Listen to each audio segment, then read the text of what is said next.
Greetings and welcome to the 1-6 Scale Man Probably Presents. You know what it is.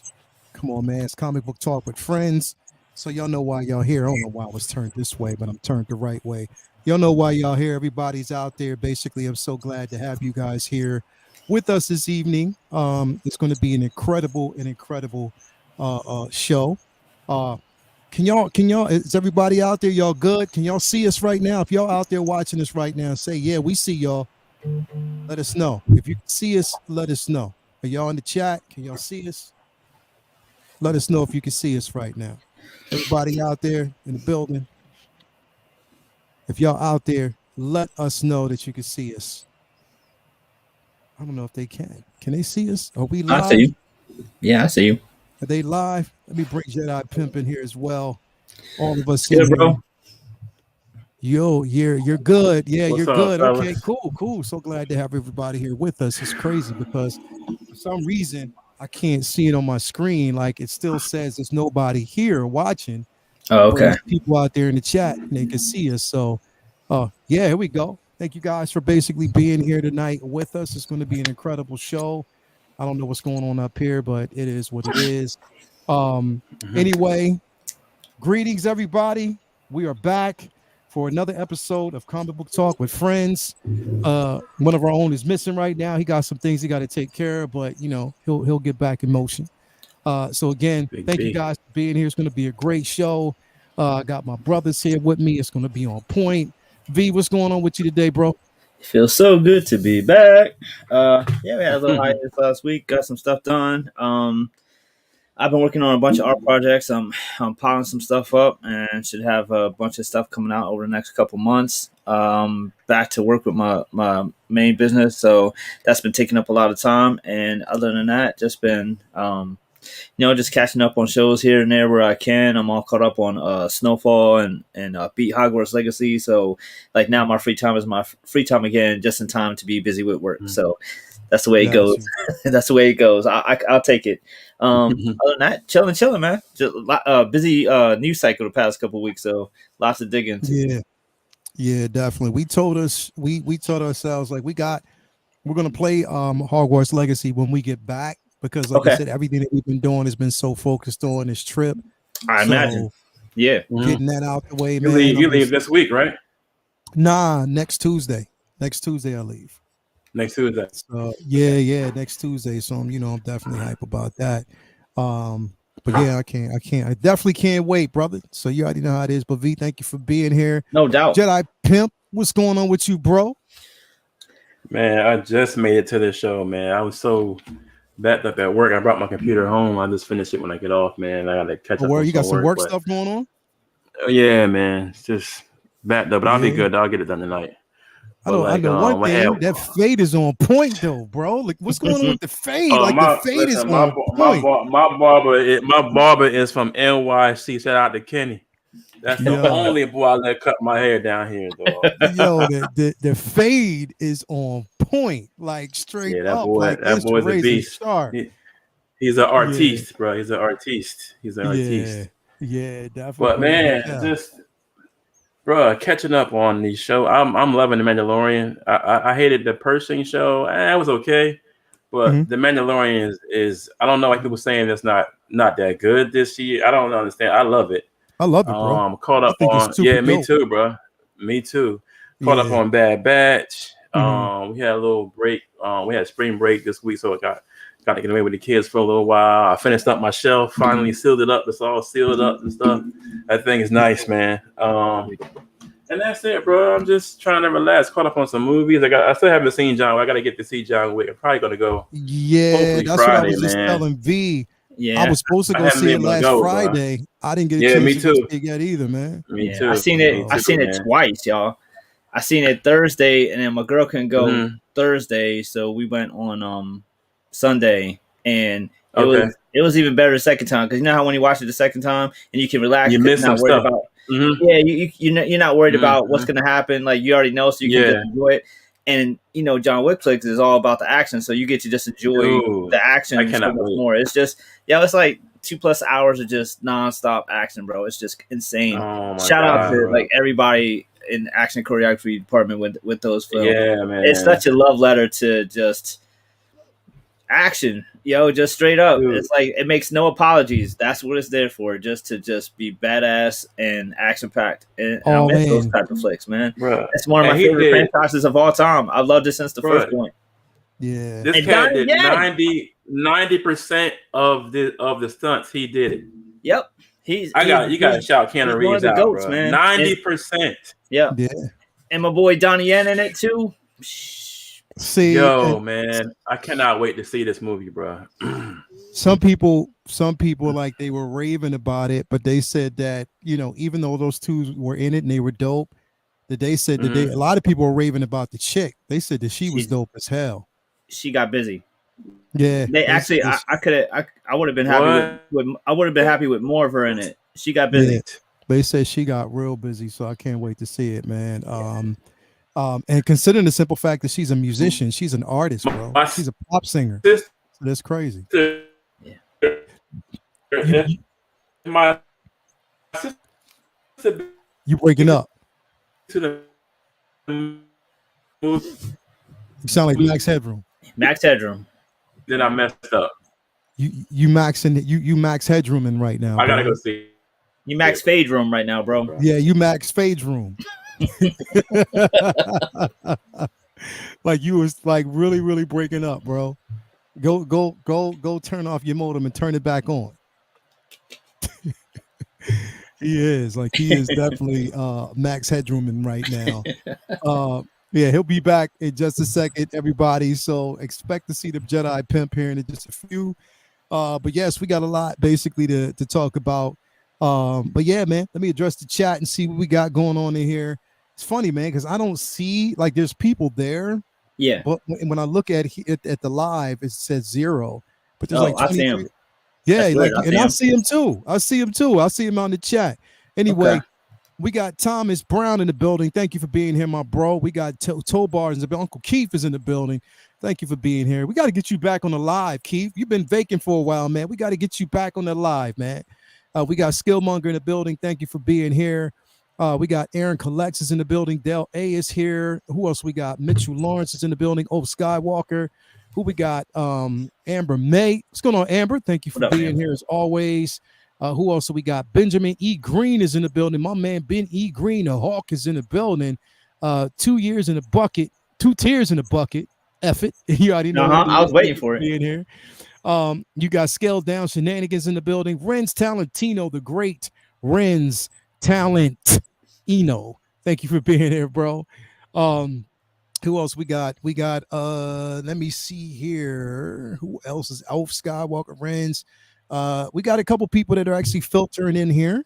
People that are coming here. We got the Thor 2941. Thank you for being here. Ed R is in the building. Mike Rodriguez, as always, thank you for being here, man. As always, so glad to have you guys here. So yeah, we got a few things that we're going to actually talk about again, amongst many.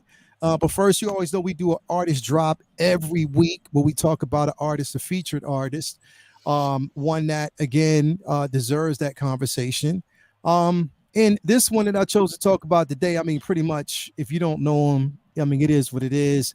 Guy, if you're familiar with the Quarter Owls, any type of Batman, in most recent, you're like, well, he's been out of the game as far as Batman for a while. He checked out, I think, a couple years back. Yeah. He stopped his run on Batman. But again, most of his runs on Batman, his art is incredible.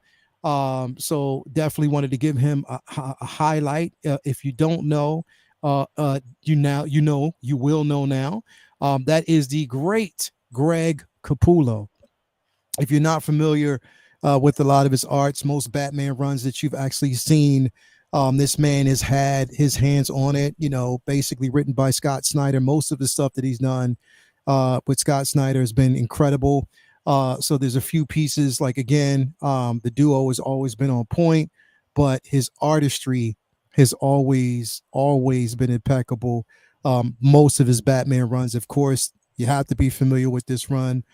Here, again, great artistry. I love the detail in that. The thing is, it's like with him, bro, he's like more of a hands-on, where the even the suit itself, the tailoring of the suit becomes a character. That's how Mhm. he develops his art, where everything is just like more like in your face, more brutal. He deals with environment like really good, but you could tell like he puts a lot of passion, and a lot of his passion went into Batman and most of the Batman runs. But yeah, bro, great artist, man. And I'm surprised again, another artist I'm surprised we didn't actually bring up, but that's a host of many of the ones that we had to talk about. What's your take on him, bro?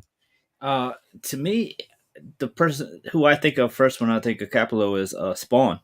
Mm-hmm. And I mean, when he took over for Todd, because of course I've mentioned it a few times. Todd McFarlane is always my favorite artist growing up, and then when Todd left the Spawn books, he had to pick an artist that was gonna bring that same type of vibe, and Greg Capullo came on, and he had a very similar style to Todd McFarlane. And at first, I was like, that's the thing that a lot of comic book companies do sometimes. They'll replace a popular artist with kind of like a off-brand artist, like somebody who has a really similar skill set, so that they don't kind of lose the context of what the vibe that they're going for in a comic. And sometimes it works out great, and it's just like like a Scott Williams type following up a Jim Lee, you know what I mean? Like somewhat similar artists, or like Michael Tanton following up Rob Liefeld, like that type of thing where, Michael Turner, Michael Silvestri, like similar artists, similar styles. So when he jumped on Spawn, at first I was like, oh, they could have went and took this opportunity to go a different way. His stuff is like too similar to being Todd's without being Todd McFarlane. And then he just grew on me. Like he just was super, super consistent, and he had a crazy long run. And I he earned a lot of respect from me with his consistency and his attention to detail and a lot of the just layouts. So like I've never really looked at him as a big splash page guy. I've always loved the detail that he would bring to just the average page, just the regular storytelling. And I feel like that is something that is rare. Like most of the big artists that people think of as the top guys, a lot of times the splashier, more fancy style guys get a lot of the praise, and the dudes who do a lot of the great panel work sometimes go unloved. And his stuff is just superb. Like he just super consistent, super great detailing, tons of attention to detail with regular panels, and then he brings a lot of like kinetic energy to the capes and the costumes, and the violence and weapons, all that good stuff. And then by the time he got to Batman, he was like, he was firing on all cylinders. Like he was on fire by the time he got to Batman, and he was just like on another level. He was just fire on that book, and that was a big part of why like Court of Owls and all that was so fire, because the storyline was amazing, but the art was obviously going from Spawn to Batman as two very similar dark brooding characters with big ass capes and lots of dark, a lot of shading, a lot of cross hatching, a lot of cities, a lot of detail, a lot of violence, and that type of stuff. He just really, really transferred over to Batman just seamlessly. So Capullo's work on both those books are like super incredible. Just entrings to both of those characters, lexicon of incredible artists that they've had work on, those titles. So his stuff on Batman was just like really good, especially, that was a big part of the, New 52 line. So he was a big part of also bringing to life a very supernatural Joker. Like his Joker was amazing. We seen him with the it's iconic now, but he cut his face off and then wore it as a mask, and like that's all Capullo. Like that's his stuff. And him being like going into the police station and just going through, just killing people like Jason Voorhees.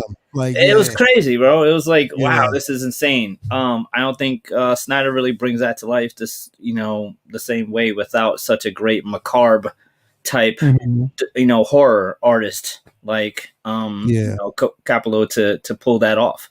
Like I don't think what I mean, like that's not something like a Greg Land or something would have pulled off. That that's too gritty. So his style really lent itself well to those two titles, and he's definitely made his mark as like one of the guys. I would love to see Yeah. I would love to see him jump on a Moon Knight book personally. Yeah. And because he has the personality for it, because Yep. with Capullo, he understands. I think he basically marries the tone with the character, the tone Yep. of the emotion with the character. And if the tone is supposed to be a certain way, then he complements that tone with his artistry. You know what I mean? I love that he And doesn't try to be super like he has a style and he sticks to it. Like this isn't somebody who is going to get put on Thor, right? Mhm. Like that's not his style. That's He not is, his style. he's not going to do a, you know, there's a lot of books that he probably won't even want to do. He likes doing the dark stuff. He doesn't really go outside his wheelhouse very much, and I respect that. Like there's a lot of guys who try to do every type of style, every type of book, and then when it doesn't work, they just say, "Oh well," but he's smart enough to know what won't work and just sticks to what does. Yeah. And that's the thing. Like, I could see him if he wanted to doing a Wolverine. You know what I mean? Doing a Yeah, Wolverine run. As long as the tone kind of, you keep up with that tone. But that's just who he is, right. and that's the brilliance of him, pretty much as an artist. And his artist interpretation is always incredible. You know what I mean? Like you were just talking about like the Joker, and his take on the Joker. Like this is Yeah, vicious. Like this right crazy. here is just completely vicious and Yep. just horrendous, but that was his take. You know what I mean? Yeah, um and I think that again, making that the Joker, and it's like you can see like these type of influences. You can even see that this influenced that version of the Joker that we got from the Batman movie. You know what I mean? There's yeah. always certain influences that are there. So yeah, like he just goes above it. It's part of why I didn't Yeah, really hate the Suicide Squad Leto Joker yeah, because yeah, like Capullo proved like there's so many different ways to do Joker. Like yeah, there's yeah, Brian Azzarello gangster Joker, yeah. and there's Greg Capullo horror Joker. Mm-hmm. You know what I mean? Mm-hmm. There's so many different. There's Brian Ballin like UK Regal type Joker. You know Yeah. what I mean? There's so many different ways to Like to do the him, and yeah. so I Like the love the way Clockwork that Orange type of Joker. absolutely like Yeah. like I love that, and I love that DC had the the trust and faith in him too. I would love to see that pitch meeting. Like, all right, we're gonna we're gonna have Joker cut his face off and then wear it as a mask. I would have loved to see that board meeting where they pitched that. That's crazy, and it Yeah. worked. Yeah.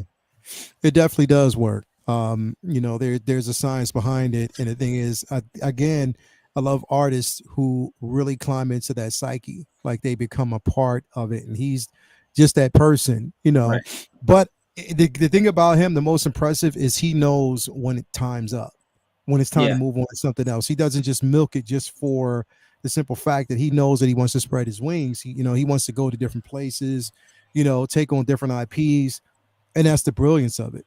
Yeah. So yeah, definitely, man. He's a brilliant artist. One that again, when mentioning him, you had to put him up there with like some of the greats, because of the simple fact that he brings his own element besides the motorcycle mustache that he always Yeah. tends to wear.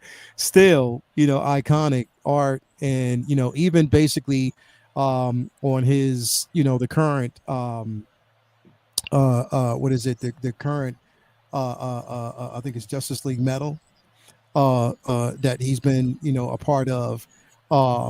You know his run there, you can still see that he's keeping with his tone, like Right. he's not going outside of his tone. You know what I mean? Yep. The death metal is just one of his, he's That's definitely an right. IP Yeah, that he's that's in his doing. wheelhouse. Yeah, yeah. So let me see here. What's he saying? Oh yeah, he got a photo he wants me to actually bring up. Jedi Kid. I think he's back there. I'm gonna bring him in. Let me see if he's on here. If you on here, bro, let me know. I got you in here, but I'm gonna bring up one of the photos that he just actually sent me when he met up with him. Yeah, there you go. Yeah. There you go. So yes, brilliant artist is all conversations that he has with him, man. So definitely see that, Jay. as always. Yep. But yeah, man, a brilliant artist in his own right, and someone who deserves the respect and the conversation that we actually give it. So, yeah, shout out to him, everybody. If you haven't gone out there, if you don't, the thing is, we do this so you can actually get familiar with an artist. You can go out and pick up their work, relish over it, because again, it is incredible. And you probably actually have some of those pieces in your collection and never really got yourself familiar with the artist. So this is our way of kind of giving back to that artist, and featuring them, so that they know, we are definitely giving them that respect. Shout out to Lumi. Thank you for being here as always. And it's also, I'm ready. What we talking about? We talk about a lot, Rocket Man Chris. We just got done talking about the great Greg Capullo, and his runs on both Batman and Spawn. So, and many more. So definitely a conversation we have in there. I know Jedi Kid trying to get that computer right. I see him in the back trying to get it together. Who we got? We got 6 Scale Mafia with Love Wolverine on Punisher story. Kind of reminds me of old Garth Ennis runs on Punisher or Preacher. Hit the like button and support your local comic book shops. Definitely, you already know what it is, bro. That's what time it is, man. That's what definitely time it is, bro. Yeah, he definitely would be amazing to see on any of the Max type titles like Punisher, Wolverine, Yeah, Moon Knight. I would love to see him on any of those books. Yuli the Kid was talking about that he had signed with Marvel, but it's under wraps what he'll be doing. So that would be something like obviously super interesting to see. I would love to see his style in Marvel because it would be a great contrast because there's not too many artists working his type of style there. So. No Which doubt. I'm wondering if he did sign in a secret. I'm wondering because there are two big events that are coming up. So I'm wondering what he signed on for and if what he's going to be a part of is going to be interesting to see. No doubt. It'll definitely be interesting to see. Jedi Kid, you back there? Can you hear us, bro? I think he froze again. Yeah, I think he still froze. I think he still froze again. Yeah. But next, I want to kind of pull this up because again, we know that again, what's coming up, what's going to be seen eventually in the MCU. We have, and there's the rumor mill. If we're sticking with the rumor mill, we know that we have the I forget what they fucking which movie is coming up? The Thunderbolts. So we have the Thunderbolts that are actually coming up, and there's a couple of rumors that are flying around about this film. What villain or what character we could potentially see. And there's a gray area there because again, there's rumors that we could actually get, the Sentry in that film. Yeah. Now you can't throw that around like that because that's not a name that you can throw out there and say that, okay, cool, just another character. No, it's not just another character. We're talking about the Sentry. We're talking about Robert Reynolds. The problems that he has basically had. And being that he deals, he's sort of like he deals with a certain level of psychosis, where the void is always there. Even though basically the void is a real thing, sometimes people basically view him as a schizophrenic character. But again, there's a lot of torment that goes with him. Extremely powerful character, but I think it's hard to bring in. Unless you bring him in the right way. So again, when you talk about these characters that are powerhouses, I think that it has to be one of those situations where you bring them in a way that, all right, you don't just bring it in just for the sake of, because he's not a character, in my opinion, that you can just bring in and let it go to waste and just have him in just one film. You know what I mean? Would you agree? I've said since day one that I don't really like the idea at all of Sentry being the villain in a Thunderbolts film. It doesn't make any sense. And it doesn't make any sense for the same reason that the Suicide Squad movies have been using Justice League caliber villains as their nemesis. There's no way the Suicide Squad that we've seen should be able to take out Starro or Enchantress. And there's no way that the Thunderbolts team that we have on paper so far anyways should be even able to last 5 seconds with Sentry. And so that means either it's all bullshit and it's just rumor and it's just somebody just threw it out there and somebody ran with it, or they'll just use some kind of ridiculous plot armor to beat him, or they'll nerf the shit out of him, and he won't be the Sentry that we know. Which, if you're going to bring in one of Marvel's answers to Superman and not make him, even if, not make him what he is, then don't do it, because it's bad enough that Thor and Hulk aren't in the MCU aren't what they could and should be. This will be another third, top, powerhouse in Marvel that isn't anywhere near Superman's level on, as far as their on-screen counterpart. And it's just, I don't know, it's kind of, it just doesn't really make any sense tonally either, because it's such a extremely interesting character to have in a film that looks like it's going to be just a bunch of just like, I mean, I don't mean to shit on Thunderbolts. It could be great, but from what I'm gathering, I feel like it's going to be like to the tone of like a Black Widow or a Hawkeye type, where there's some action, sure, but there's also a lot of like snippy jokes and like, it doesn't seem like a movie that you would think for Sentry. And with all those other characters, I don't know how you give him the time that he would need to really be featured. So maybe he just shows up in it and isn't the villain. Maybe he just, is just introduced, or I'm not sure how they would fit him in that world. It doesn't really fit. It doesn't make sense.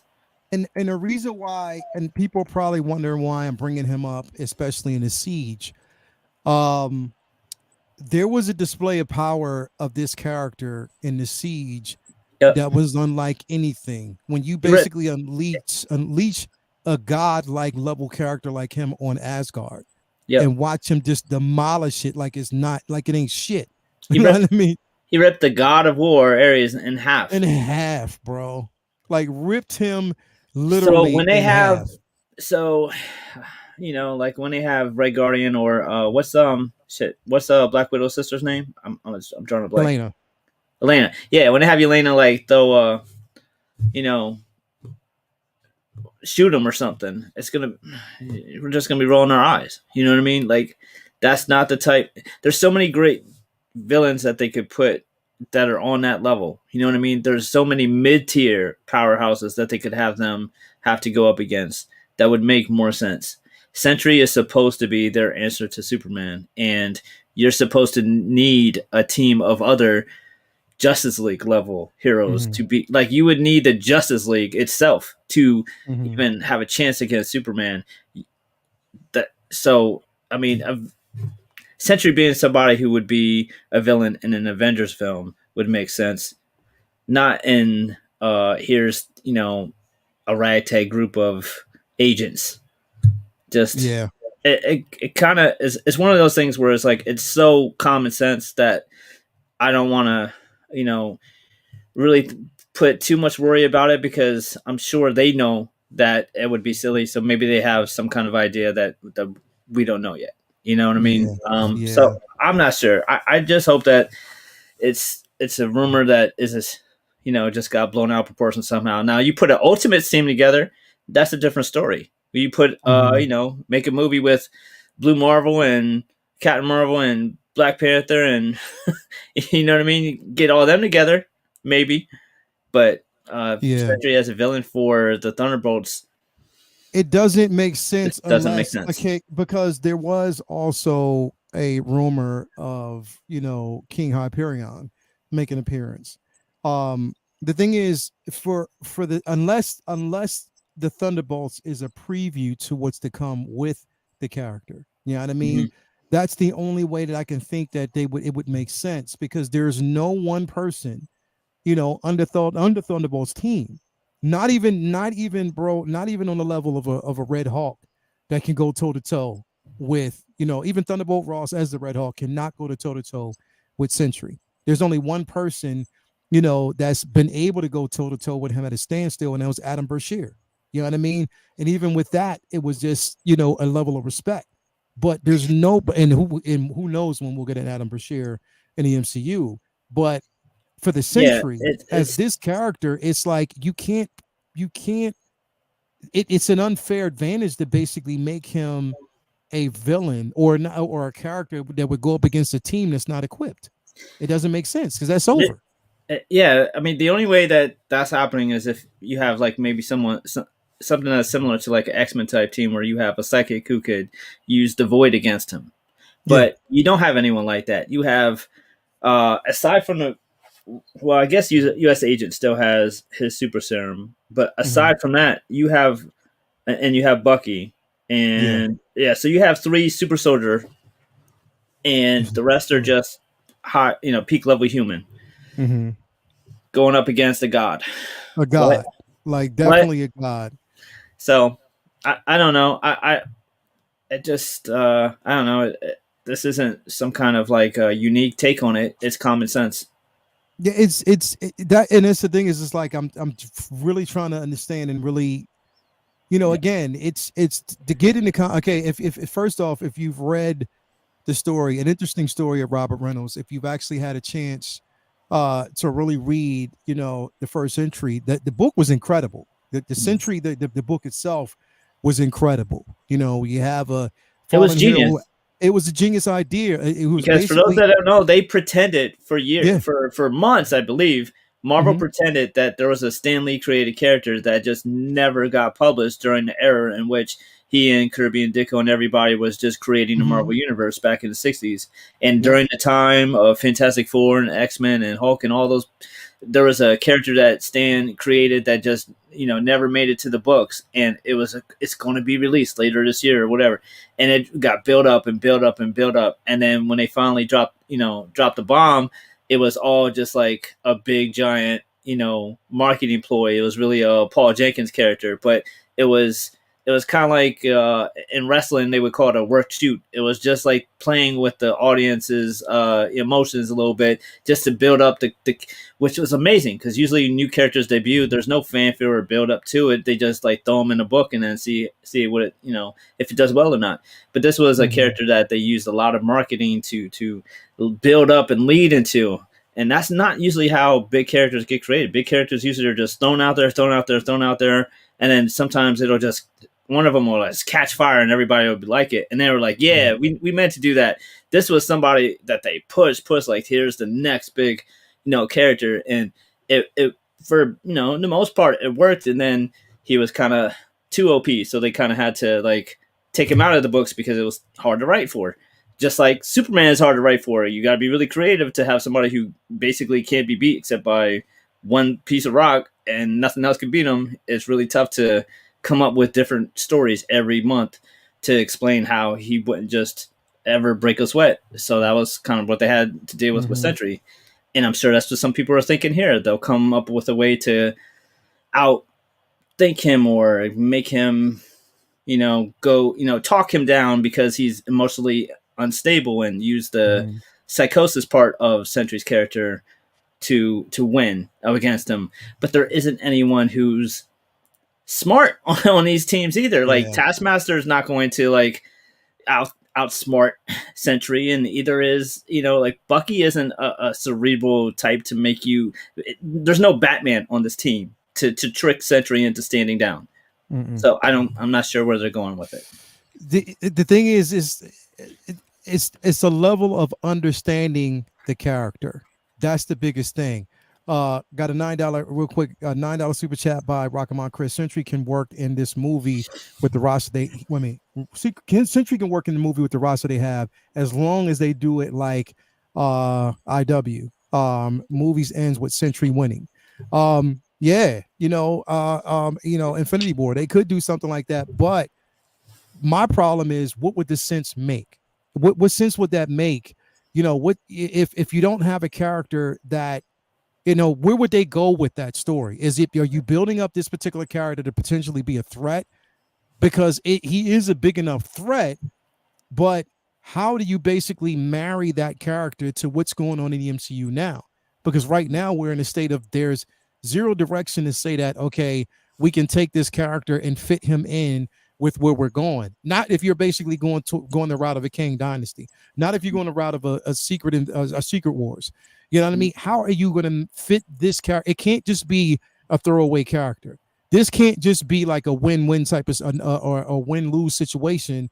This can't be Ironmonger. No, it can't be something that you even got in the last Ant-Man film, because there was no way that if they don't have the balls to have Kang win bro. in an Ant-Man film, I don't see them having the balls to have Sentry win in a Thunderbolts film. I don't. It doesn't make sense. He's a world threat, not a Thunderbolts threat. And with Infinity War, you had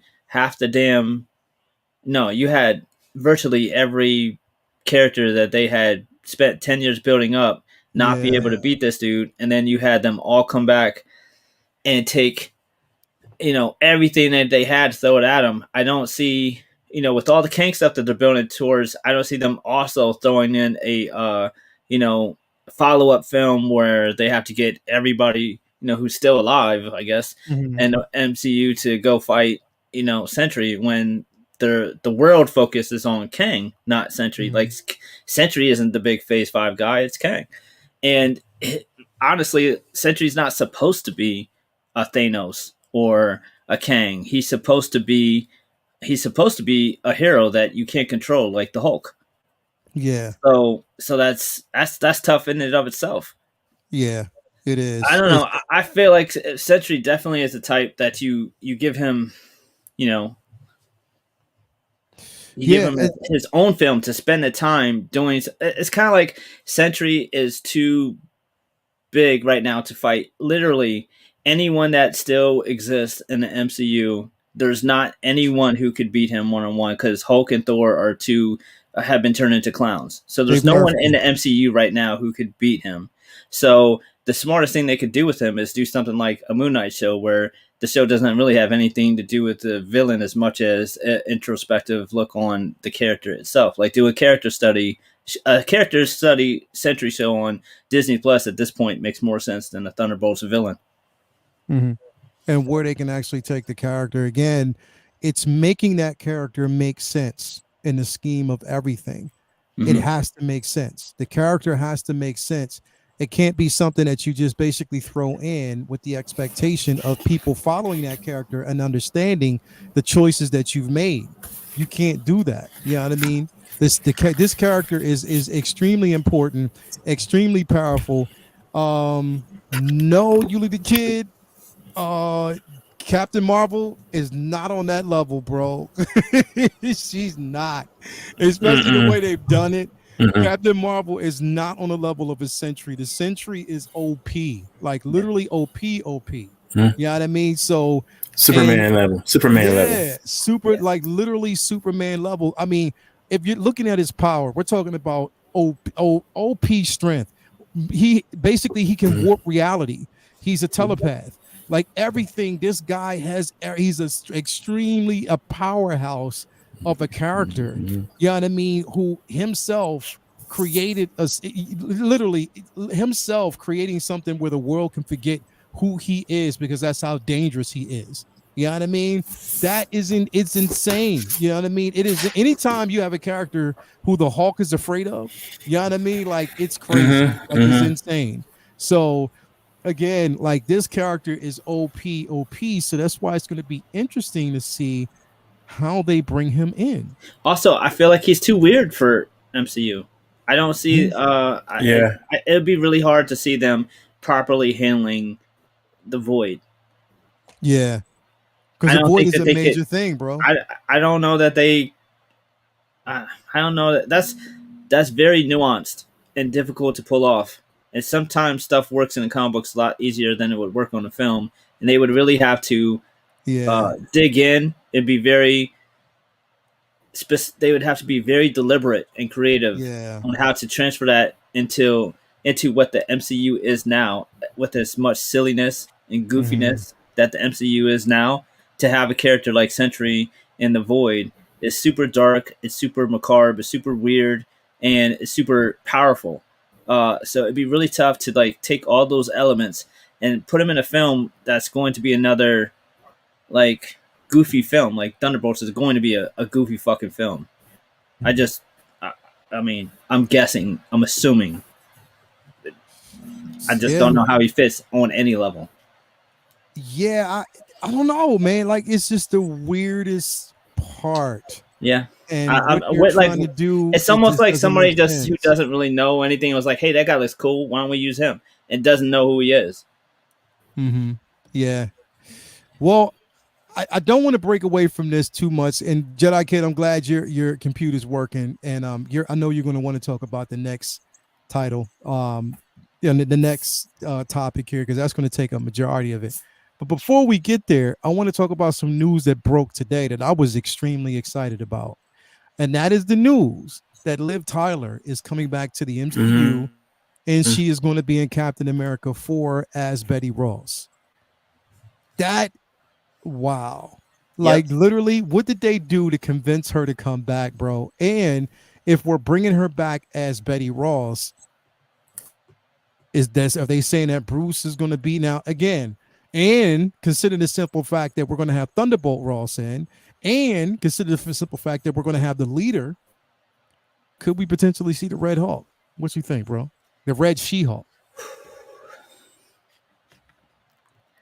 Is he freezing again, or you want me to take it? Jason, you froze? He's freezing. All right. He's freezing. Real quick. Let me acknowledge this real quick. We got a $19 super chat. I think they would do better to treat him like Jaws. Use him sparingly. He is an unstoppable force everyone avoids at all costs. Everyone just considers him as a natural disaster. You rarely see him, but you know about him. That could be. And that, you know what, to be quite honest, that would probably be the only way that they can do it. Like, that's the only way that they can actually do it, where you see him sporadically throughout the entire movie. Because if you have the focus on him as a character, it's not, unless you basically have the entirety of the Avengers, a solid, cohesive Avenger team, it's not going to make sense. You know what I mean? Thunderbolt's going to be like, we're going to need a bigger roster. Yeah, bro. Like, straight up. Like, that's the only way I could, because the Sentry is not no punk. Like, that's a character that you just, I don't know. It's gonna be crazy, but that you rock him on Chris, like that what you just now said, bro, is probably the only way they can do it, to be quite honest. And we just have to see, bro. But you onto something there, so you definitely onto something. But yeah, Betty Ross, Liv Tyler. I'm a Liv Tyler fan, bro. I'm a fanboy of Liv Tyler. I love her, yo. She's obviously, obviously a legend for Arwen. I loved her as Betty. Yes. She was so dope in those films because just as men, we need Bettys in our lives to calm us down, refocus. She was so perfect in those films as just like home for Bruce. You know what I mean? Yeah. And I felt a lot of that was lost with them, putting him with Scarlet with Black Widow. It was always weird to me that I don't think Natasha really made sense as being somebody who was wasn't a good fit. How is a killer your piece? You know what I mean? Like, she's not supposed to be that type of a character. It was kind of always a stretch to me, but it was one of those things where I'm sure they had their reasons to not have Betty in those movies. Maybe they felt like they already had so much else going on. I think that this is great for her existence in this is amazing, but I also feel like this is setting up what looks like is them ramping up towards getting the rights back and being able to make Hulk films again. So, I mean, we got, as much as we all hated it, we got Scar, we got Leader coming, we got Betty coming back. So, yeah, the only thing that's missing is giving Hulk his edge back. Giving him that edge, and that obviously is something that I was patient for, because I felt like it would have been difficult to write Endgame the way they did if Hulk was Hulk. You would have had to work it all around him just being fighting. Like, he wouldn't have stopped. He would have just fought Thanos the whole fucking movie. Like, he wouldn't have stopped. You would have had trouble writing in all those other characters if Hulk was himself in that film. So it made sense to me. But okay, that's enough is enough. Let's get Hulk back, especially now with no Cap, no Iron Man, Thor doing splits and goofy shit. Like, let us get one of the OGs back. So let's get Hulk back to himself. Throw him in there with Betty. I'm with it. I'm glad she's back. Yeah, definitely I am. Again, because it just depends on where it goes. And I guess she's going to be an intricate piece because they're going to have, Thunderbolt Ross in, and it's going to be Harrison Ford, which is going to be crazy. Yes. Insane to see how that dichotomy, how it's going to work out to see him in the MCU. But again, I'm so glad that she's going to be back because I think she was the perfect Betty Ross. Yep. She gave it that level that we actually need. I've always loved her as a character.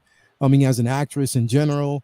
Yeah. And for her to come back, I wonder what they did. And, but it's like the only weird part is that you're bringing her back into this universe. Where has she been?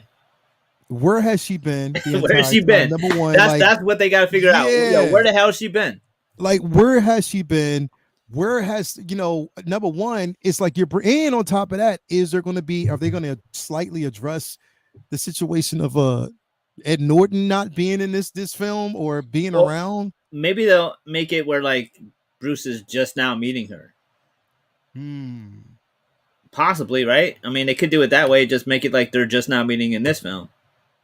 Well, yeah, they could. Because there were no references in the past films about her. They never mentioned her once, right? They never mentioned it once.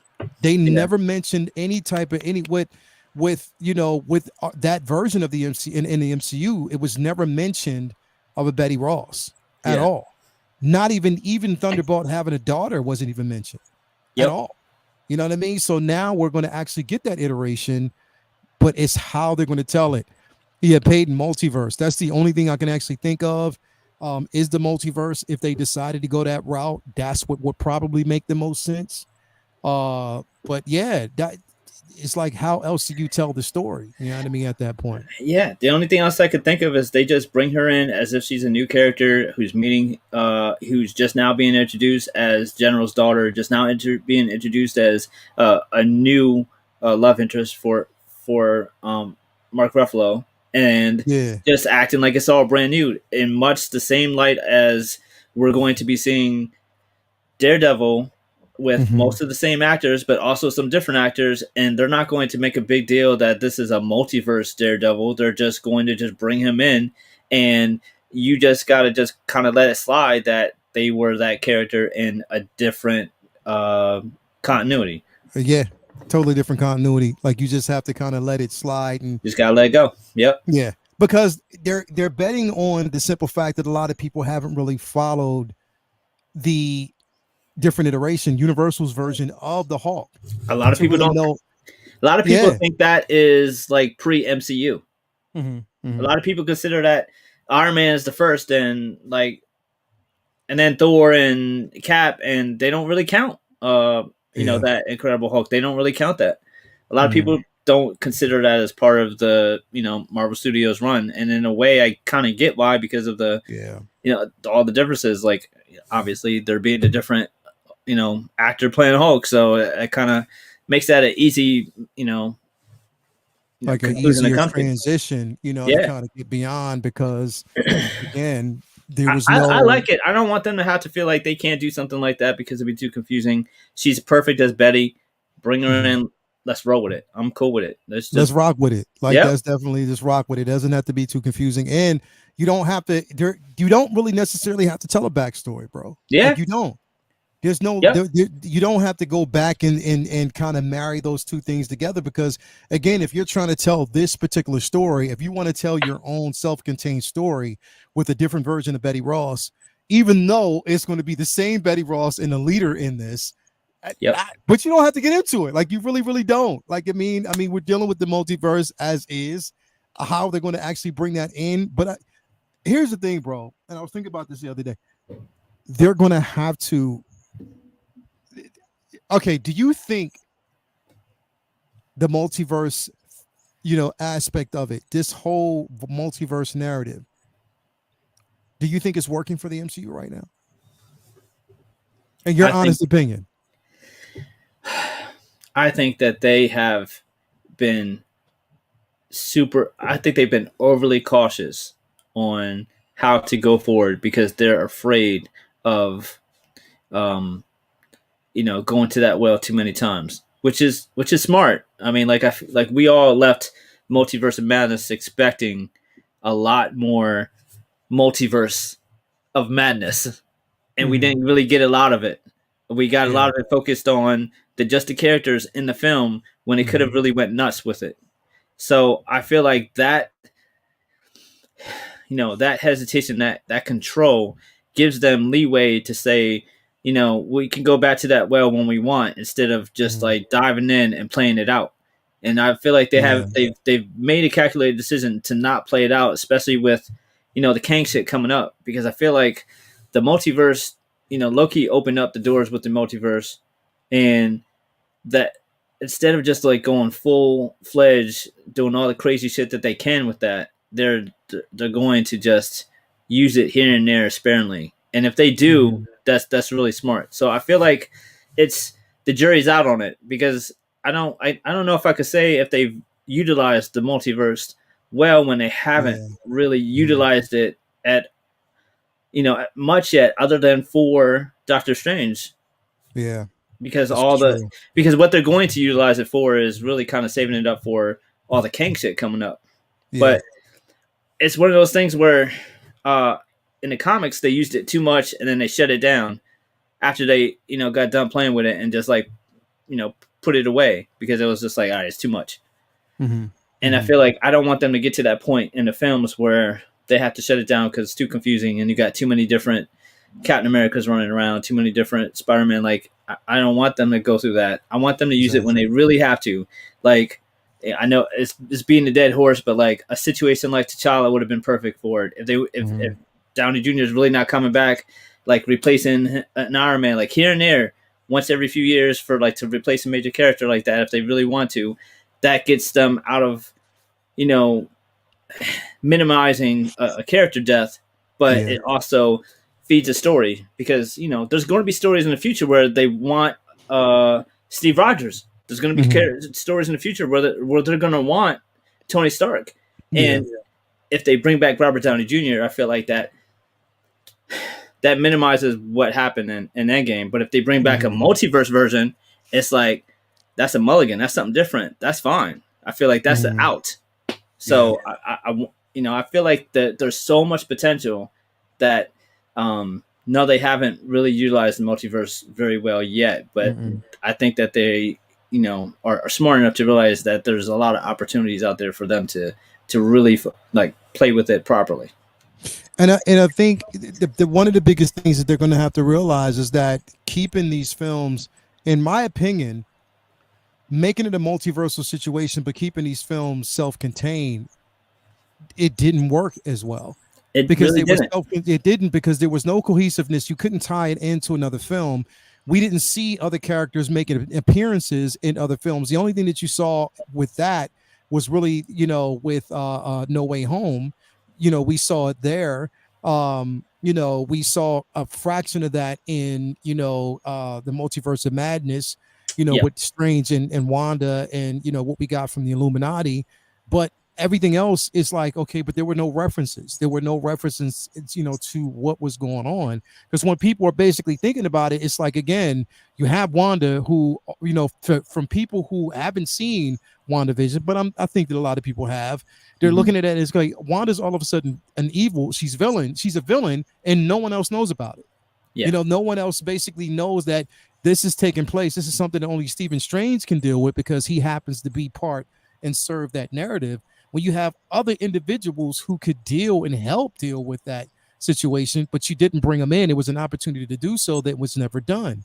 Right. So that's why I'm like, how, now going forward, what can they do? Like, how can they basically bring that or take the narrative the way they're trying to flesh it out and say, okay, cool, we want to take a break, but we want to put this back together and kind of finish this out. If you've introduced this thing, how can you right that ship? Because again, like you said, I think that they're feeling the steam of the simple fact that we didn't have a T'Challa in the Black Panther. There was an opportunity to do that, but they didn't do it. They chose the latter.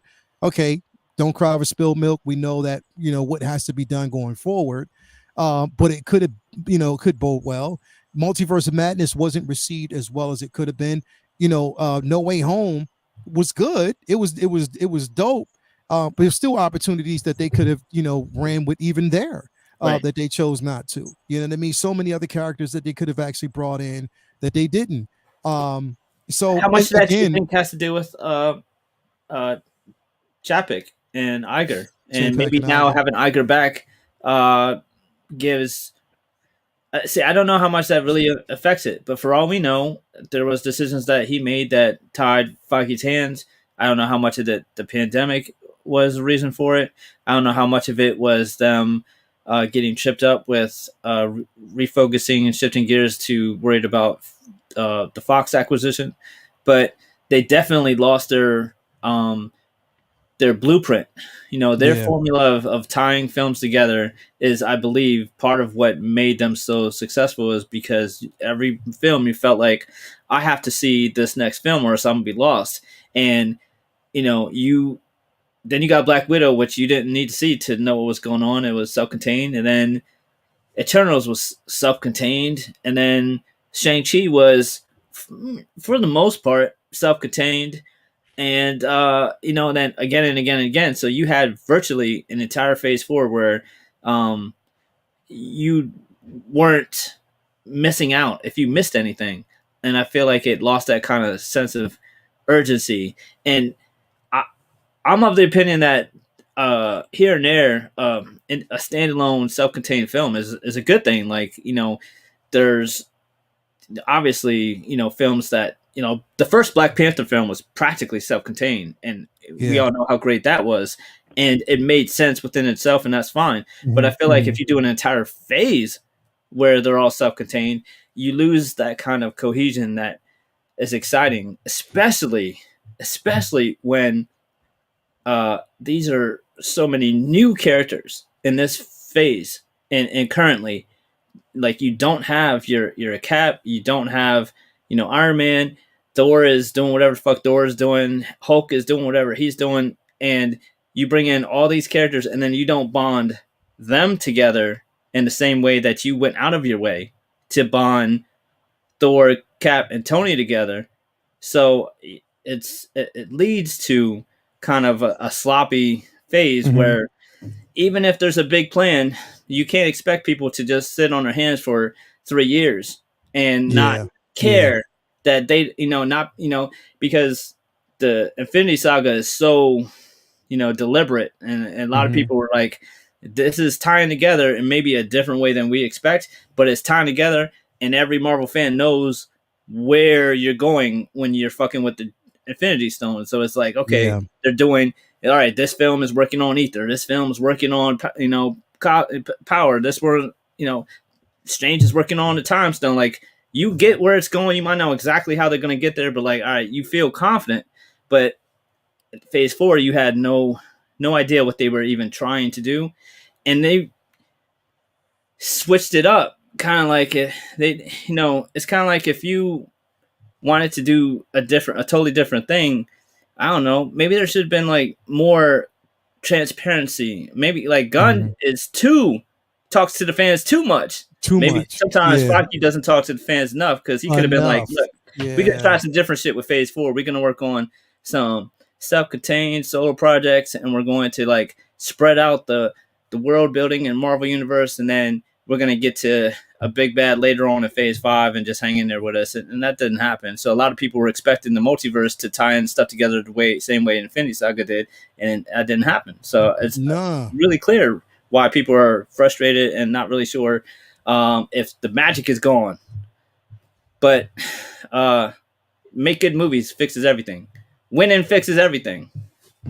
That's it. Winning fixes everything. And I guess they have to get back to that formula. What made it what it was, what made it such a highly important, franchise, is that they were able to kind of go back and, take some of those things. If they can go back now, again, I know that people are really, really depending on such characters as a Chris Evans, Robert Downey Jr., you know, they're depending on these particular characters to be like those, you know, that staple, those anchors that can actually come in and save everything. And it's like, the thing is, I love the choice of them moving forward and giving us brand new characters, but it's just the execution and how they do it. You know what I mean? Because the thing is, you know, I've always been on, I've aired on that side where I just want them to, I want to prove the naysayers wrong and those who were saying in the very beginning, okay, once Robert Downey Jr. is gone and Chris Evans is gone, you know, and when we don't really basically have those essential characters in it to kind of help push it forward, those marquee characters, you know, you have a Scarlett Johansson that's not there, you know, most of the, you know, the OGs that are actually there right now at the end of their contract. We're not going to have a Jeremy Renner for a while because he's recouping, he's healing, you know. Yep. So I wanted to see that, and what they could have done. I think the mistake, and like we've been saying for the longest time, is there hasn't been any world building with these characters on screen. Out, you know, when we're coming to, like, you know, on screen annex, it doesn't always have to be about war, but even just like, even from a social aspect, you don't see any of them talking. Like, so are you just going to automatically have an Avengers film and throw them in without them even knowing what's going? And you can't depend on you can't solely depend on Secret Wars for something like that to happen. There has to be a relationship built up before then, bro. Before we get to that point, Right. and that's why I'm wondering, what are they going to do? Like, how are we going to get to that point? You know what I mean? Yeah, it's a really it's kind of a scary problem because when it happens in the comic books, usually it's refreshing. Like when they come up with a new Avengers team and they don't have like Wolverine or Hulk or Cap on it, and it's sometimes like, okay, cool, let's see some new characters. And you know, we're tired of reading about Wolverine, you know, in all 40 titles. You know what I mean? Like, he's beat to death, and they kind of do that with a lot of the characters. So a lot of times when there's a fresh new team, it's a new artist, and it's like really exciting, and that you can't count on that with Hollywood. People are creatures of habit. They're gonna want to keep seeing Cap, keep seeing Iron Man, and I like that there's fresh blood and there's new characters. Like I'm dying to see Shang-Chi again. I want to see him out there again. I want to see, you know, Malachi again, and you know, from the Eternals. Like, you know what I mean? Like, there's some of these characters that, like, I'm really interested in seeing again, and doing different stuff with them. But I feel like, well, it's kind of like with Star Wars. Like, they just rushed out the new guard and threw away the old without using the old to introduce the new guard properly.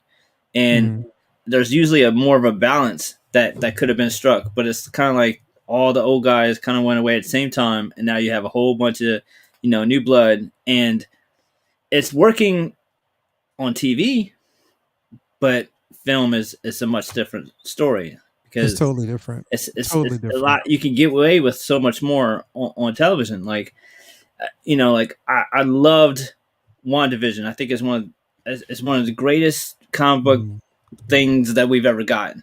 But if you would have took those 6 episodes and made a movie out of it, I don't know if it would have worked.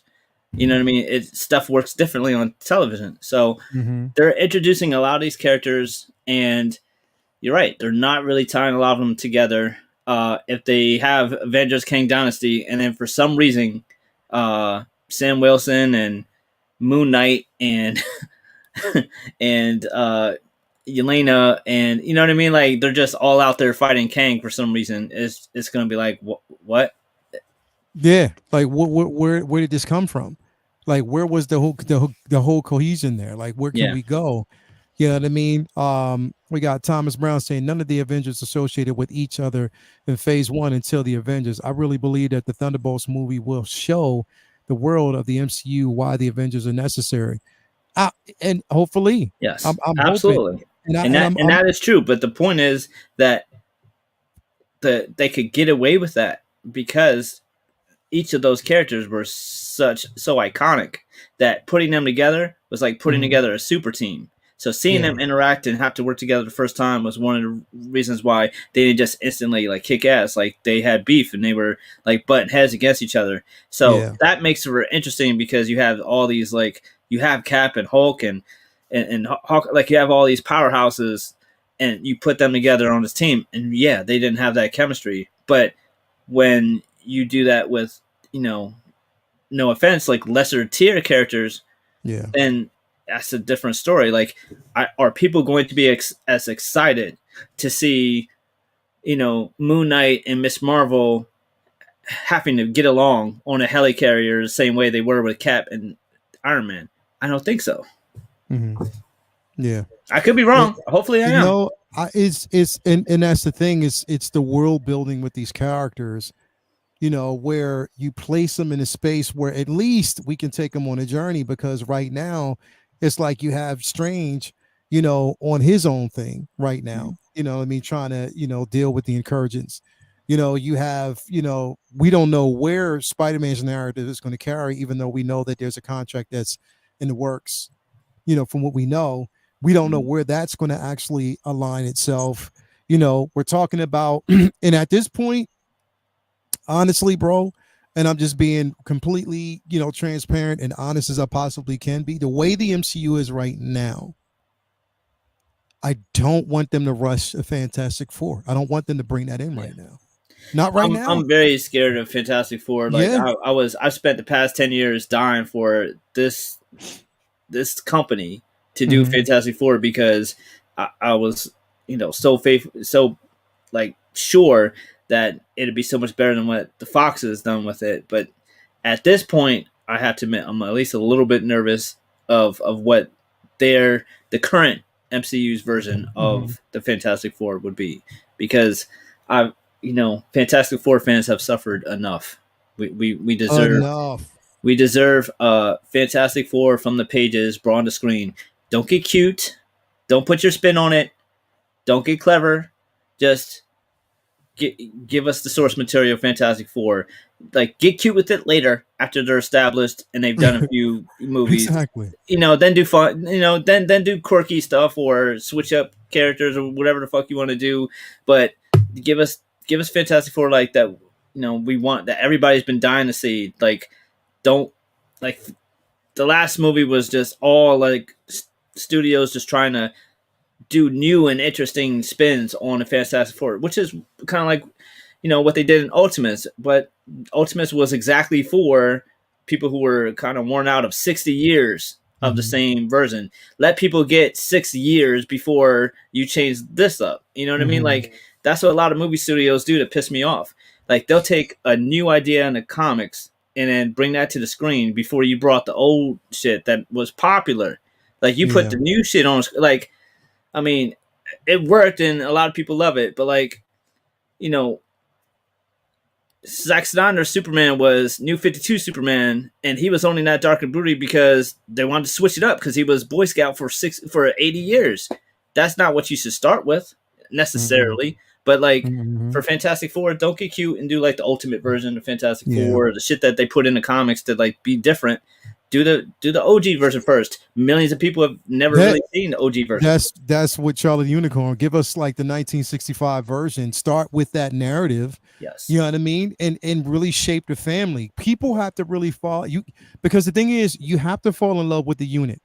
You have to really fall in love with that. You can't skip right to when the comics jumped the shark. And that's what a lot of movie studios do. They pick up whatever's the current issue on the stands now, and it's like, yeah, but now they're doing like, I mean, this is not a fair comparison either, but like a lot of people use, oh, sure, he's Black Panther in the comics, so why are y'all mad? It's like, yeah, but that was after 60 years of. It took a while to get to that point. It took there was literally 6 decades of T'Challa stories before they were like, let's do something different. You can't do that after one film and expect no one to bat an eye. Like, people are going to want to see, them wait. Like, you can, you don't want to do Professor Hulk in the second movie. You want to, see him be Hulk first. You want to do that after it's played out, doing it the regular way. Yeah. But I don't know. That's the thing, is like, shape the family first and don't throw too many eggs in one basket. Yeah. Basically, if you give us a story of Fantastic Four and Doom, don't give us a Fantastic Four with Doom, Silver Surfer, Galactus, and start throwing all these things in, Franklin Richards. No, don't do that, because we have to know the foundation first. We have to know that dichotomy and that, that collision course, that the Fantastic Four went on with Victor Von Doom. We have to know why that exists first. And the thing is, because there's a lot of richness there between Vic and Reed. You have to know why that's there. You have to tell that story the right way. And Can't I think gloss over it. you can't. And you know what? And here's the thing, bro. I will give, even though that last film was terrible, I will give them credit. The way they depicted Von Doom and Reed, their relationship in the very beginning, as intelligent individuals, the conversations that they had and how they became somewhat close because of that level of intelligence, I think they tackled beautifully. It's just the execution going on with the rest of the film that failed. It was terrible. You know what I mean? They can do that. It's important that there's that rivalry that Yeah. starts off kind of like a friendly rivalry that transforms once they have powers and shit. But they need to realize how important it is that that Doom keeps his mask on, that he has mysticism and not just science, that that thing is can't change back and forth, that Johnny's a hothead. Like it's all stuff that is you would think is just common sense, and they don't have to try to switch it up to be. I mean, when you watch the director and the actors talk about that film before it came out, it was as if they were ashamed at how ridiculous the comic book was, and it was just a slap in the face to all the fans. You don't have to change that shit to be cool or edgy. Like, just do what the fuck it is. It's been one of it's the first family of Marvel for generations for a reason. Yeah, it is. It's definitely the first family, and that's just like when I think about that, and then I also think about the X-Men. I'm like, that's another topic. Like it's not something that you can get wrong, and it has to be fleshed out. I do basically commend Kevin Feige for not bringing it in as quickly as they could have. You know what I mean? That they want to tell a better story, because again, like somebody said it even before. Like I wouldn't mind it, because I think that it would make sense. Bring the X-Men in as their own phase. Don't try to bring them into the Avengers equation. Bring them into their own phase and let them be established, and then you can actually meet once they're more established. It may take a while, yes, but shit, we waited this long. You know what I mean? We waited this long, but I would wait longer for perfection. You know what I mean? So I think that we need to think about those things instead of just rushing in, doing a film, and it just, again, we're getting another Fox iteration. Like, I don't want that. You know what I mean? I want them to tell a really, really good story, and I think that they could. We want the MCU to succeed, and that's the process of having these conversations. But I will tell you something. This shit right here, bro. Bro, okay. So here's the thing, and I want to say this first, Vinny. I want to say this. Zachary Levi, right? So it's like the conversations that I'm hearing, and the things that he's more concerned about is how he says that whole idea of him meeting the entire team of the Justice Society was kind of this is my biggest thing, right? So here's the thing, and you probably know where I'm going with this. I do. There's more concern on that aspect of it between him and the Rock stating that, he wanted Black Adam to be more self-contained. Right. Zachary Levi is upset, or he's not really, he let the cat out the bag that this was the focus, right? Rock concerned about Black Adam being established as his own thing and automatically facing off against Superman. Right. Nobody is talking about the simple fact that these two motherfuckers are supposed to exist in the same fucking universe, right? Yep. And this would have been successful, bro, if they each had a cameo in both films, right? Like, it would have made so much more sense. Look, people don't understand that the success of one that really did depend on the other, bro, and vice versa. Like, that's the only way. How can you not make that's the only thing that pisses me the fuck off, bro. And I'm like, Why? When I think about that, I'm like, you know what? And I hate to say this shit, but why were the films even made in the first place? You know what this shit reminds me of? This reminds me of Ryan Johnson telling Kathleen, "I don't like none of the shit that y'all did in the first movie, so I'm gonna do different." And her saying, "Oh, all right." No, they should have said, "Wait, Rock, you don't want to fight Shazam? All right, well then I don't think that this is a good fit. Thanks for coming by. See ya." How the fuck? All right, so let's take that equation out because that he can control, Yeah. right? Rock can control. Rock can be an asshole and say, "I don't want to fight. I don't want to fight Shazam. I want to do my own thing." Bro, how does he have the power to tell DC you can't use Hawkman? That's your shit. How am I gonna tell? No, that's like me coming in your house, bro, and telling you, "Nah, I want that last piece of pizza." I'm gonna go in your fridge and tell you you can't eat it because I want it, and then I'm gonna leave and I'm not even gonna eat it either. I'm gonna call you up and be like, "You threw that away, right?" Yo, that's not it. How? I don't understand that shit, yo. Bro, this shit does not make fucking sense. How And the thing is, could he it's- have, I know his team produced Black Adam. Yeah. But yes, they used How did he have that much Santa power? and Black Adam. How does that give him the power of carte blanche over Hawkman and whatchamacallit? What was the Adam dude's name? Major Which one? the dude that gets big. What was Adam his name? Smasher. Adam Smasher. How do you stop? How do you cock block them being in Shazam? That makes no sense. How do you have that power? That's not your characters. That's theirs. I don't care that they used them in your movie. Like, how do you have that power? Why would you give someone that much power? It doesn't make any sense. None at all. That's just wild. It's just, Bro, I don't understand. That doesn't make any sense to me whatsoever. That is a shit show at Warner Brothers. How do they get put in a position like Marvel was in the 2000s where they didn't have all their characters? And they did. They just let people in current movies dictate where and how they get used. That's fucking crazy. Now that's just an after credits sequence, so that's just neither here nor there.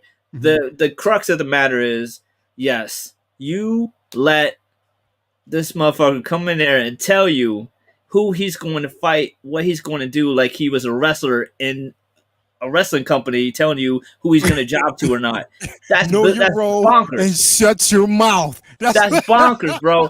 That's like, yeah, y'all are saying it in the comments. That's like Green Goblin's actor saying, "I don't feel like fighting Spider-Man. I want to fight fucking. Bro. I want to fight Hulk." Like what? Like, that's what I'm trying to understand. Where? Because they're talking about he came in and he was trying to manipulate himself into running the show the way he did. Yes. You let him put the fucking movie out. Yep. You let him do that. You let him produce this film. You let him put his name on the marquee.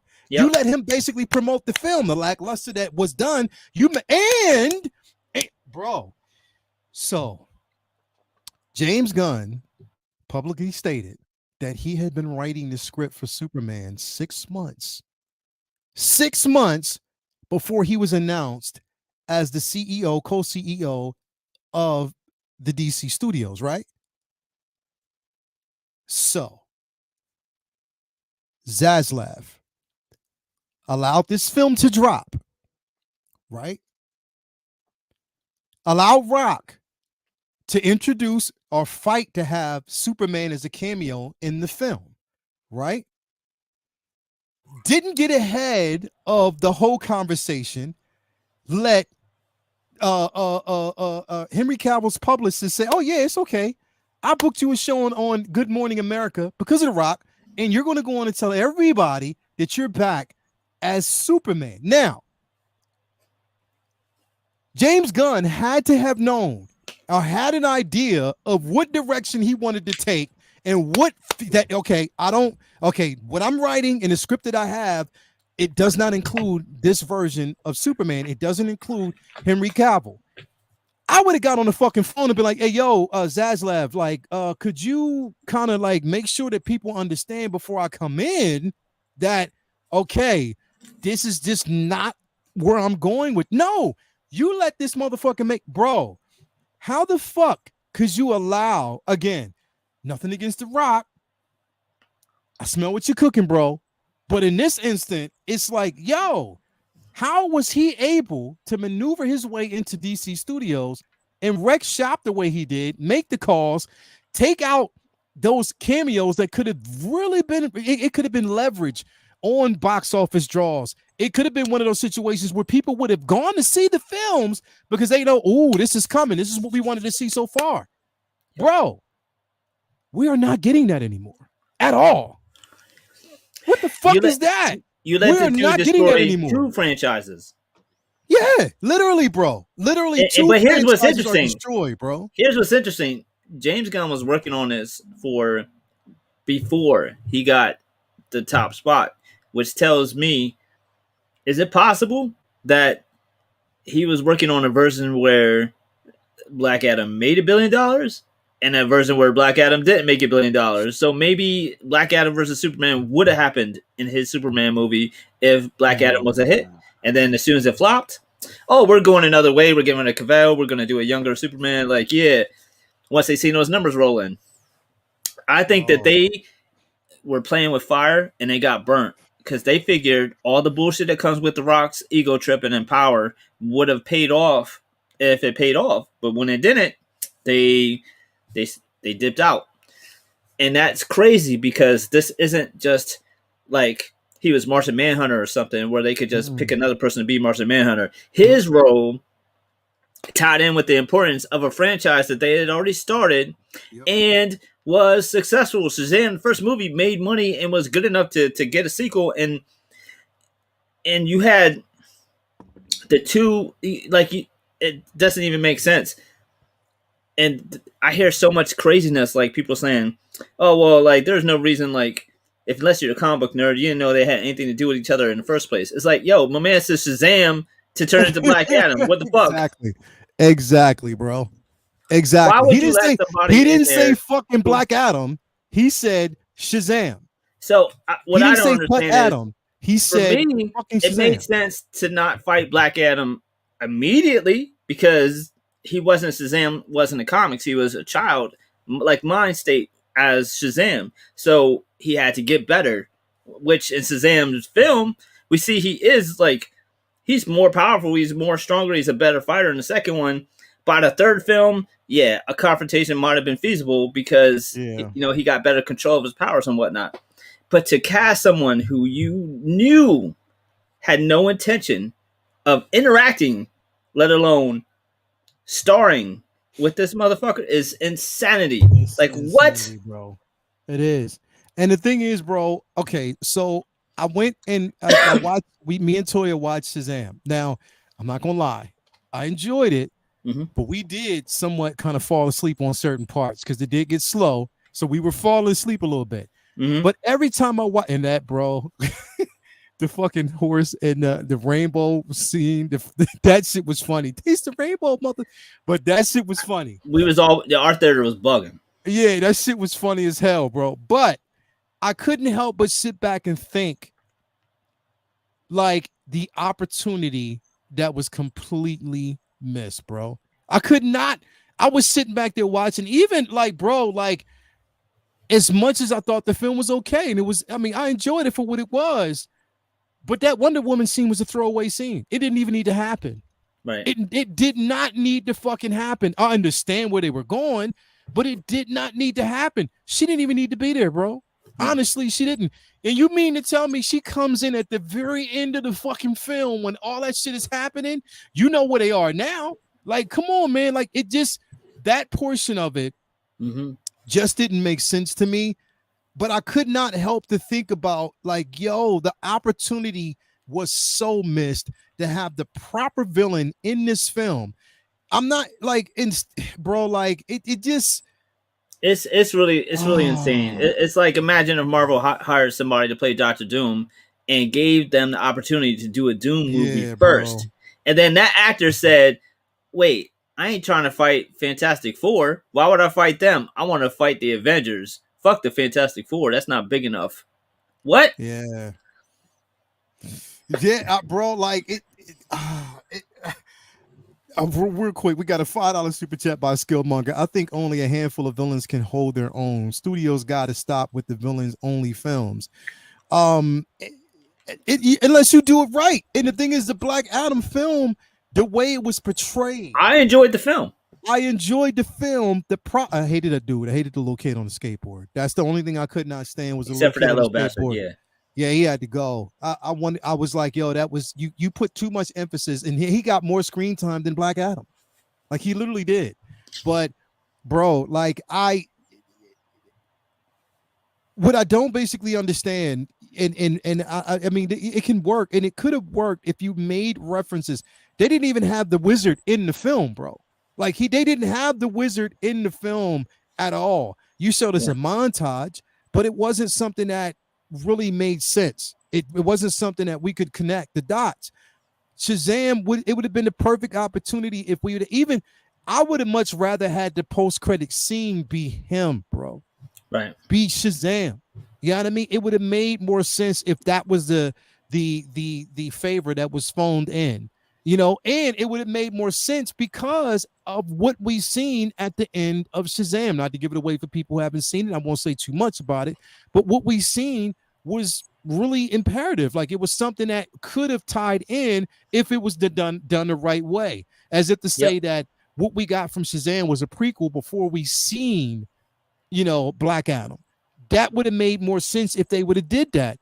But they fumbled the fucking rock, and I just don't understand why the conversation was both between the Rock and Zachary Levi was based on the Justice Society that had shit all to do with the simple fact that these two motherfuckers needed to be the ones that were featured.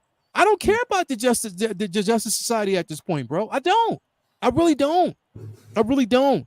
I mean, that to me, yeah, you have characters that you brought in, but they hold there's nothing. They hold no weight. To me, there's no relevance in those characters if you can't bring these two characters together and make it a successful run. Now, like somebody said, these motherfuckers unemployed. They don't have jobs in the DCU. Honestly, I doubt after this film that Zachary Levi goes forward as I feel like Shazam. I knew he was done when he just by him spilling all the tea. Spilling all the beans the past few weeks on Instagram. Yeah. That to me, it sounds like somebody who's done and don't give a fuck no more.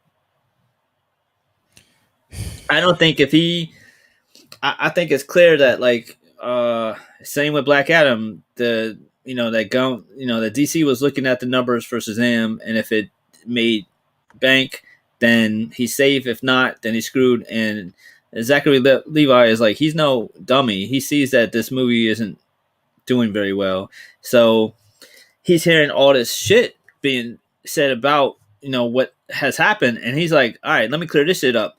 It's a big part is that motherfucker's fault, because if they had really built towards working together, then both franchise would be safe. That's the irony. Rock fucked himself worrying about Superman instead of Shazam when, like, pick up a comic book. That's not your dude. Shazam is. Y'all could have saved each other's, DC career. And you claim to be passionate about it, though, bro. You're saying you're passionate about a character. This is your passion project for 10 years, and you're not aware that Shazam has fought Superman like maybe a handful of times in 80 years. Exactly. We got a $4.99 super chat by my man Jonathan King. I like Black Adam, but would have been a better movie if Captain Marvel was in it. Exactly. I agree. We got another a $5 super chat. The first comic I ever received was Shazam. To separate him from Black Adam was like pistol whipping my inner 8-year-old. Bro, it's the truth. Like literally, like they screwed the pooch, bro. Like if an animated half-hour film can get it better and get it right, why can't a whole hour or 2.5 hour film? That's what I'm saying. Yes. The opportunities to make a successful run for this, it was so much potential there to do it, but again, you get caught up in, like somebody said earlier, egos, bro. Ego was the one. Ego is a crutch. It's the bane of the existence of anybody, especially in Hollywood, that chooses to go the route of doing your own thing instead of relying on what is source material. And even if you're not going to make a direct run, at least you're taking references and you're staying true and paying homage to what was there. And what The Rock did was fucked up. But it's the simple fact that the conversation is on a justice fucking society and not them two. Like, Right. is Zachary Levi, that's all you worried about? Is that could have been something? I think that's a valid point because you can't control The Rock if he didn't want to do it, he didn't want to do it. But WB should have been able to control every other character being in that film. And for real, if when they found out Rock didn't want to be in that film, that's when you cast somebody else to play Black Adam. Simple. Bang, boom, mic drop, mic drop, mic drop. Quite that simple. If You don't want to do it, we'll find somebody else. We'll find somebody else. Everybody's replaceable. We'll and find if you put him in somebody a else. contract, and here's the thing above all things. If you put this motherfucker in a contract in which no one else can play him unless he does it, as if he owns the character, then y'all are the dumbest motherfuckers in the history of Hollywood. Mm-hmm. So let me ask you a question, though. Since you brought that up, do you think that, and everybody out in the chat, you can chime in on this too. Do you think that the film could have been more it could have been more of a successful run on this film if The Rock was not involved? Wait, which film? Black Adam. Would Black Adam have been more successful if it wasn't for The Rock? Mm-hmm.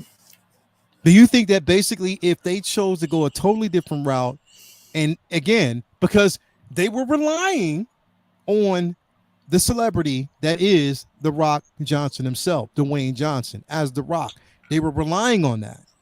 So after seeing this, do you think that they're now saying, fuck, we should have went a totally different route? Because I'm going to tell you who would have had the balls to say it. James fucking Gunn. He'd have been like, nah, I think we need to go a different route. I mean, it's so much potential in this character. There's so much richness. And here's now the thing. It's like, what? Here's the thing. If you are going to put yourself in a position in which an actor has more power than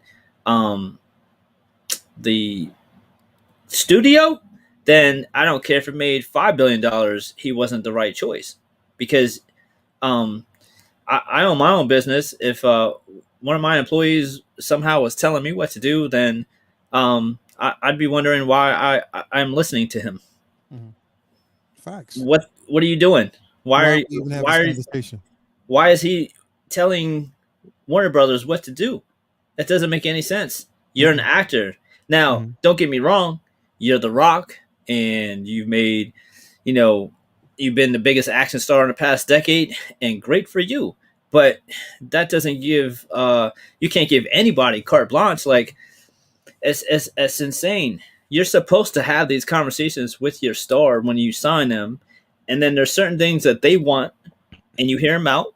And I really highly doubt that Rock was telling you for 10 years, I want to fight Shazam, and then waited till they started filming to say, actually, I want to fight Superman. I bet you he was telling you Superman the whole time, and you just assumed you would be able to talk sense into him, as if he's not an egomaniac that everybody says he is. I mean, even if he wasn't, you should have known what you were getting into bed with. That's part of the process of hiring and talking it out with these actors. You have somebody who you not only didn't have and weren't on the same page with, based on what happened with the JSA and the after credits, somehow you gave him the power to have more control than you if you weren't on the same page. So that's insane. The second he said, it's just like Star Wars, bro. The second Rian Johnson said, I don't want to do the shit that they set up. I want to do my own shit. Then be like, all right, we'll put you on a different Star Wars movie. We'll put you on some other shit. We need somebody who's going to keep this cohesive because we have an outline here. We want to stick to this outline. You're a genius. We want to see what you can do, but this ain't a good fit. So let's put you on something else. Yeah. They should have said, Rock, if you don't want to fight Shazam, let's give you another superhero. Let's give you somebody else. Yeah. You know what I mean? Let's do something else with you. Let's make you. Yeah. Let's build. A Martian Manhunter franchise around you. Whatever. Some shit. Something else. Something else that has nothing to do with that character. Hiring somebody as Black Adam Yeah. who doesn't feel like there's any reason to fight Shazam is fucking insane. So, and you knew that going in. So it just doesn't make any sense why you would have hired him in the first place. It doesn't seem like some shit he just changed his mind on once the movie was made. Yeah. Because at first I thought that's all it was. Like, let Shazam get a running start to build up to be able to fight him. Just like how I don't think Spider-Man should fight Venom in his first movie. You got to build to that. Shazam should have had to build to being able to be strong enough to hang with Black Adam.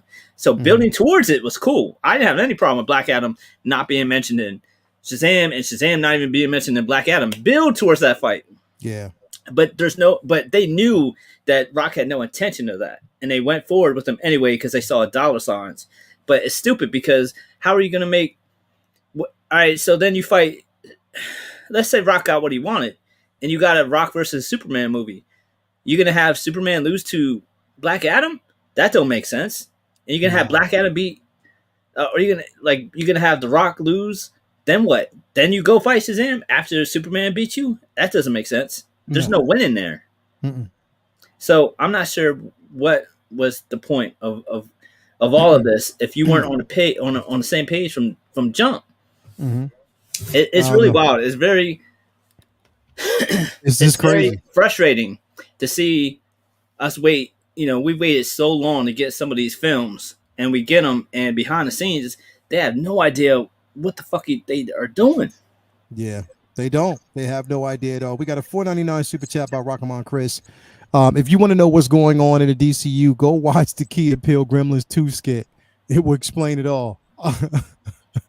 Bro, I've seen that skit, and that's dead on. That is so fucking accurate. Yeah, bro. Yo, real quick synopsis, it's just a board meeting where everybody just throws out the dumbest, craziest idea, and it's all the shit you've seen in Gremlins 2, because it's just reimagining what that board meeting must have been like. All right, we'll have a gremlin who turns into a bat and flies out the window, and you see the bat logo. Just dumb as shit. Just throwing shit on the wall to see what's going to stick. Yep. That's just the way it was. And I think the conversations that were had here is the same thing, but you're trying to appease that is person that is The Rock. Whereas and the thing is, it's like, I really think that they should have brought James Gunn in earlier so he could have cleaned house and said, you know what? Yeah, nah. I'm going to go back to your question earlier. Yes, it would have been better without him. I think Marvel has proven that because the biggest star that they've hired since day one turned into the biggest star through the course of making their films. Yep. They didn't hire anyone with the with star quality potential. They didn't hire anyone with the star power of a Rock. Nope. Period. Nope. Maybe Samuel Jackson, but they didn't put him in a role that could have fucked them if things went south. Exactly. That's my thing. Like, I think, in my opinion, you could have brought a different character in, and honestly, bro, that could even be James Gunn's plan eventually, is to bring another character into that role. You know what I mean? To play this character. But again, that's down the line. I think that it's kind of like late to do it now, but I do think that it would have been a much more success. Somebody who was willing to play ball and actually understood the character and probably would have been more eager to go up against someone like a Shazam. You know what I mean? Especially keeping to the narrative. I think it would have been more successful where you have somebody like The Rock who just said, fuck that. I'm doing my own thing because of what he believes. Let me ask you a question, and everybody out in the chat. Name one film that Rock has made that film $1 billion. One. Name one. I'm waiting. Name one film that he's been a part of that's been $1 billion franchise. I'll wait. Bro, I've seen maybe 2 Rock movies. I've never liked his films. I liked Faster. That was the only Rock film I ever enjoyed. Did any of the Fast and Furious movies make $1 billion? That he was in? Yeah. Maybe. I don't know. But the thing is, not led by him. Right. I don't know how much Jumanji made. I don't know. I'm not really sure. We can find that out.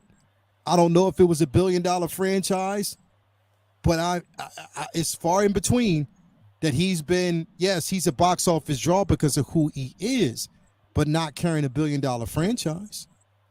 Yeah, Jumanji made 801. Yeah, exactly. 800 million, not $1 billion franchise. Not one film that he's been in has made $1 billion. You feel me? Yeah. So that's what I'm saying. Like, yo, like, have some balls. These studios need to have some balls, like straight up. I remember Howard Terrence wanted more money to play War Machine, and Marvel was like, nah, that's what DC should have done with the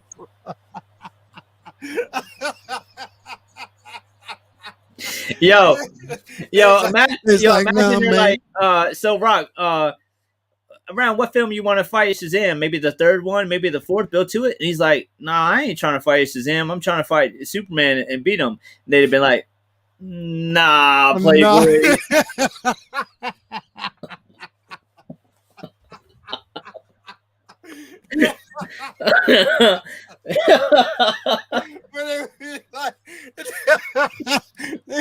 They'd be like, nah, son, like, we can't let you do that. Nah, come on, yo, could you imagine a whole board of execs sitting there talking to him in suit and ties?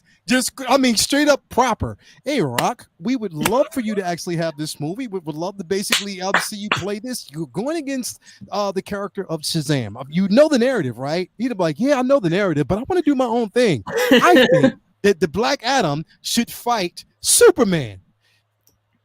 You know what you would have seen? You would have seen, remember when Prince told Charlie Murphy he wanted to play him in basketball, and he was like, that Charlie Murphy meme. That's what you were saying. Everybody just bugging. Yeah, bro. Like straight up, they'd have been like and laugh. They'd have been like, "Nah, son, you funny, bro. You play like literally." They'd be like, "Yo, The Rock got jokes, man. You is a funny motherfucker." We heard you was funny. We didn't know you was this funny. Oh, bro. Like, but that's what I'm saying. Grow some balls and protect your franchise, and it would have been much more successful. That's probably what James Gunn is looking at. Like, yo, y'all allowed this to happen. Y'all let this happen. Feige and Marvel gets crap for the Marvel way and Marvel formula, and their directors being puppets, and that's maybe true. But you know what? This shit don't happen. Yeah. Because even if the films are bad, it's not because the actors went rogue. Nah, at all. And that's because people are willing in, and they come in and they know their role. They drink the Kool-Aid. You gotta drink the Kool-Aid. Plain and simple. You got to. That's what I'm saying. Like, it's just sad that how this franchises ended up. That we potentially will never see that match, a match that we know we deserve. Yeah. Something that we know we deserve to see, we probably won't see. If you would have told us 10 years ago that we're going to get a Shazam film and a Black Adam film, and then we would have asked you, oh, cool, when who wins when they fight? Fight. Yeah. Why would they fight? What do they got to do with each other? Why would they fight? Bro, like straight up, like who, like that's some Elseworld shit. Yeah. Will you just be like, yo, they just don't fight each other, like Shazam and Black Adam? When did you read that? Like, what do you mean where I read that, bro? Like, that's just the way this shit's supposed to be. Nah, I think he's supposed to fight Superman. What? Yeah. Like literally well, if you want to keep it a stack, Black Adam literally could whoop his ass if he wanted to. Right. You know what I mean? But again, and that's what's frustrating. This isn't a case of Black Adam wanted to do a movie with Shazam and win, and they said no. He didn't even want to fight him. Nah. You know how insulting that is to their IP? That you have an IP that's made damn near $1 billion, that's successful, that's one of their top characters. I mean, Shazam is not on Superman's level, but he's up there. He's up. To have him say he's not worth fighting. Yeah, it doesn't. And here's Because in the that thing, case, if the unless only person worth fighting is Superman, then all right. If you have that match, then what do you do after that? the only thing I can see, the only reason why I can see why he probably didn't is because he wanted a more serious tone. That's the only thing I can possibly see, or I would. Even then, I don't understand, but I can understand. I can see his. I can respect his reasoning. I'd probably be like, "Nah, Rock, come on, man, bro, fall back on that." But But I guess I can that's what respect could his have made that reasoning. shit dope. Mm-hmm. Because if Black Adam comes into Shazam 3 and it ain't funny no more because you about to die, then it's kind of like how like they could do for Shazam what Thor did for Ragnarok. Yeah, Completely flip it around. Like yeah, it ain't funny no more. Like now it's serious. Kind of like the Harry Potter movies. After the third one, all of a sudden shit ain't no kids movie no more. It's no, scary. Like he could have made Shazam have to grow up because he's kicking his ass. exactly. He could have made him develop again. Like that development would have made so much more sense. You know what I mean? Just to over time, gradually understanding that he has to be more of a man than a child to Right. really face off against this. Especially Have considering Shazam. the way Yeah. you write it is Mhm. the actor who plays the child is more mature and serious than him as Shazam. Mhm. I don't know. Yeah. I don't know. Everybody, I apologize out there for the simple fact that it's not something that we will ever see right now on screen for right now. I know that we all had those, aspirations. We wanted to see it. You know what I mean? It was one of those situations like we had hope, high hopes to see something like that on screen. But once again, DC comes down and swoops those hopes and dreams away and just throws them away. But I mean, hopefully, like we'll see how it's going to be going forward. I don't know. One thing I do agree on is taking Rock away from the franchise because again, it's just like leaving him there under the circumstances. It would be friction. He in his mind right now still believes that the film was successful. In his mind, he believes that the film was successful. What did that film make in what was it? What was the box office I numbers? think it made like 6. Did it make 600 million? It did, or was it less? How much did that movie make? I thought it was 400 or not even No, I'm way off. It made 393 so far. 393 million. Wow.